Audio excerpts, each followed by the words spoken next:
Driver అన్న, ఇదే నెల 20 తారీఖు తిరుపతికి వస్తున్నానా. తిరుపతిలో ఉండే డ్రైవర్ అన్నలారా, మన తిరుపతికి నేను వస్తున్నా. నేను వచ్చే ముఖ్య ఉద్దేశం ఏమంటే, తిరుపతి జిల్లాలో ఉండే డ్రైవర్లను అందరినీ యూనిటీ చేయాలి, యూనియన్గా నిలబెట్టాలి, అందరినీ సంఘంలో చేర్చే విధంగా ముందుకు తీసుకురావాలి. అలాగే ప్రతి డ్రైవర్ని చైతన్యపరచాలనే ఇదే నెల 20 తారీఖు నేను తిరుపతికి వస్తున్నా. అలాగే యూనియన్ కూడా అక్కడ మొదలు పెడుతున్నాం జిల్లాలో. తిరుపతి జిల్లా సేఫ్టీ డ్రైవర్ అసోసియేషన్ అని అక్కడ రిజిస్టర్ చేపిస్తున్నాం. మళ్ళీ డ్రైవర్లని గెలిపించాలి, డ్రైవర్ల కోసం నిలబడాలి, మన రంగాన్ని కాపాడుకోవాలి అనుకునే వాళ్ళు తిరుపతి జిల్లా సరౌండింగ్లో ఉన్న డ్రైవర్ అన్నలు కమిటీ సభ్యులుగా మీకు ఇష్టమైతే రాండి, వచ్చి లీడర్ పదవులు తీసుకోండి. ఇంకా ముఖ్య విషయం ఏమంటే, సేఫ్టీ డ్రైవర్ అసోసియేషన్ సంస్థ ఏ రాజకీయ పార్టీలకి చెందినది కాదు. ఇది ఇండిపెండెంట్ డ్రైవర్ యూనియన్. ఇది న్యూట్రల్గా ఉంటుంది. ఏ పార్టీ కండువాలు కానీ ఏ పార్టీ జెండాలు కానీ మొయ్యదు. నిజాయితీగా డ్రైవర్ల కోసం పోరాడే సంస్థ ఇది. అలాగే అధికారంలో ఏ పార్టీ ఉందో ఆ పార్టీ దగ్గరికి వెళ్ళి మాకు ఇది కావాలని అడిగి పోరాడి ఇప్పించుకుంటాం. మళ్ళీ అధికారంలో ఉన్న పార్టీ డ్రైవర్ల గురించి పట్టించుకోకుండా డ్రైవర్లని గిన చిన్న చూపు చూస్తే ఆ పార్టీని వదిలే పరిస్థితే ఉండదు. అలాగే అధికారంలో ఉన్న పార్టీకి మన మాట వినలేనప్పుడు ప్రతిపక్షం దగ్గరికి వెళ్ళి, సార్ మాకు ఇది కావాలని అధికారంలో ఉన్న పార్టీకి అడిగాం, మళ్ళీ వాళ్ళైతే ముందుకు రావడం లేదు, మీరు మాకు సపోర్ట్ చేయండి, మా గొంతే మీ గొంతు ద్వారా పక్షంలో ఉన్న పార్టీకి ప్రశ్నించండి, డ్రైవర్లకు ఎందుకు ఇది ఇస్తుండలేరని అడగడం జరుగుతుంది. అలాగే సేఫ్టీ డ్రైవర్ అసోసియేషన్లో మీరు ఉండాలనుకుంటే లీడర్లుగా సేవ చేసే గుణం ఉంటేనే దీంట్లోకి రాండి. ఎందుకంటే సేఫ్టీ డ్రైవర్ అసోసియేషన్లో ఎటువంటి డబ్బులు ఇప్పించుకోరు, ఎటువంటి డబ్బులు కలెక్షన్ చేయరు.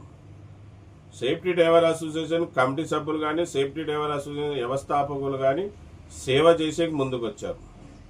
ఓన్లీ సేఫ్టీ డ్రైవర్ అసోసియేషన్లో ఈ ఐటీ కార్డు కనబడుతుంది కదా మెడలో, ఈ ఐటీ కార్డుకి మాత్రమే 100 రూపాయలు తీసుకోవడం జరుగుతుంది. ఈ ఐటీ కార్డు ఖర్చు 100 రూపాయలు తీసుకోవడం జరుగుతుంది.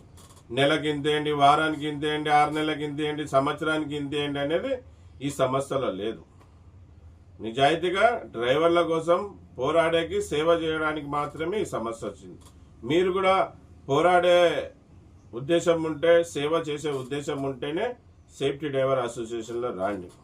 అలాగే మీరు పేపర్ల మీద అలంకారానికి మాత్రమే మేము లీడర్లాగా ఉంటాం, ఎటువంటి కార్యక్రమంలో కానీ ఎటువంటి విషయాల్లో కానీ పాల్గొన్నామంటే మీలాంటి వాళ్ళు సేఫ్టీ డ్రైవర్ అసోసియేషన్కి అవసరం లేదు.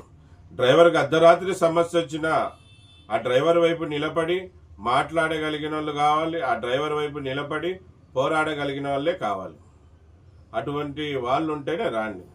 ఒకే యూనియన్లో ఉంటాం, ఏ కార్యక్రమంలో పాల్గొనం, ఏ మీటింగ్కి రాము, ఏ నాయకులకి కలవము, ఏ అధికారుల దగ్గరికి వెళ్ళామంటే అటువంటి వాళ్ళ అవసరం లేదు. నిరంతరం మన గొంతులో ఊపిరిన్నంత వరకు డ్రైవర్ అన్న గెలుపు కోసం పోరాడుతూనే ఉండాలి. అటువంటి వాళ్ళు ఉంటేనే రాండి. మళ్ళీ ఇదే నెల మీటింగ్ జరపబోతున్నాం కదా, ఆ మీటింగ్ ఒక పేరు డ్రైవర్ల చైతన్య సభ. మళ్ళీ తిరుపతి సరౌండింగ్లో ఉన్న డ్రైవర్లు ఖాళీ ఉంటే సమయం ఉంటే రండి. ఇది కమిటీ సభ్యుల్ని ఎంచుకునే మీటింగే. ఈ మీటింగ్ అయిపోయినాక తిరుపతి జిల్లా సేఫ్టీ డ్రైవర్ అసోసియేషన్ రిజిస్టర్ అయినాక ఎంతో పవిత్రమైన స్థలం, సాక్షాత్తు కలియుగ దైవం వెలిచిన స్థలం, అతని పాదాల చెంత మనం డ్రైవర్ల భారీ బహిరంగ సభ పెడతాం. అప్పుడు మన ఆంధ్రప్రదేశే కాదు అన్ని రాష్ట్రాల నుంచి డ్రైవర్లు, అలాగే డ్రైవర్లని గెలిపించేకి ముందుకొచ్చిన నిజాయితీ కలిగిన యూనియన్ లీడర్లు కూడా అక్కడ రావడం జరుగుతుంది. ప్రతి డ్రైవర్కి సపోర్ట్గా వాళ్ళని ఆశీర్వదించడం జరుగుతుంది. మళ్ళీ 20 తారీఖు నేనైతే తిరుపతికి వస్తున్నాను, మీరు కూడా రాండి. కలిసికట్టుగా ఉండి అందరం యూనిటీగా ఉండి డ్రైవర్ల కోసం ఏ విధంగా ముందుకు పోతే డ్రైవర్లని గెలిపించుకోగలుగుతామనే విషయాల గురించి చర్చిద్దాం. మంచి సభ్యుల్ని డ్రైవర్ల కోసం పోరాడే సభ్యుల్ని అక్కడ లీడర్గా నియమిద్దామన్నా. మళ్ళీ ఈ విషయం చెప్పాక ఈ వీడియో ముందుకు వచ్చాను. నా పేరు వచ్చి ఎస్ అన్వర్ బాషా. నేను ఒక డ్రైవర్ని, అలాగే సేఫ్టీ డ్రైవర్ అసోసియేషన్కి ఫౌండర్, ఇప్పుడు ప్రెసిడెంట్గా కొనసాగుతున్నాను. అందరికీ నమస్తే, సలాం అలైకుం, జై భీమ్, జై హింద్, జై డ్రైవర్, జై డ్రైవర్.